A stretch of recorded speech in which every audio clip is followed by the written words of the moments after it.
রুদ্র রুদ্র আর দিদিয়া শুনে নাও, তোমাদের দুজনের মধ্যে না একটা কম্পিটিশন হবে, কে কাকে ধরতে পারে।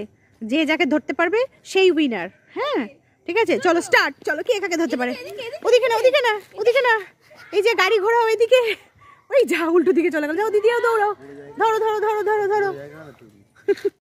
রুদ্র রুদ্র, এটা কিসের প্যান্ডেল হয়েছে এখানে? এত বড় প্যান্ডেল হয়েছে, কিসের প্যান্ডেল এটা? কিসের অনুষ্ঠান হবে এখানে? কার বিয়ে বাড়ি? বিয়েটা কার? তোমার? তাহলে বন্ধুদের সবাইকে নিমন্ত্রণ করে দাও, চলে আসবে কিন্তু। বলো এই দেখো প্যান্ডেল হয়ে গিয়েছে, চলে যাসো। এদিকে সরো, বউটা সবাইকে বলে যাও, সবাইকে বলে যাও কবে আসবে। তুমি এসো কাছে এসে বলো সবাইকে যে প্যান্ডেল হয়ে গিয়েছে, কবে আসবে সবাই, এদিকে এসো, কবে আসবে বলে দাও। বন্ধুদেরকে তুমি বলো কবে আসবে বিয়েতে, আর কি খাওয়াবে তুমি? অনেক কিছু। বাবা রুদ্র রুদ্র, কোথায় এসেছো তুমি? মঠে এসেছো?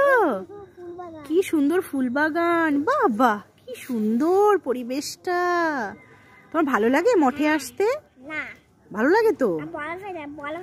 ও বরফের দেশে যেতে ভালো লাগে। বরফের দেশে যেতে গেলে কি করতে হবে বলো তো? টিকিট কাটতে হবে, ট্রেনে করে যেতে হবে, তাই তো? কিসে করে যাবে? ট্রেনে করে যাবে না প্লেনে করে যাবে?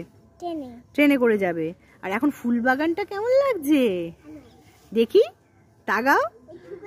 কোন ফুলটা সব থেকে ভালো লাগছে তোমার? হাত দিয়ে দেখাও তো। ও রেড কালারের ফুলটা, বাবা খুব সুন্দর লাগছে, বাহ।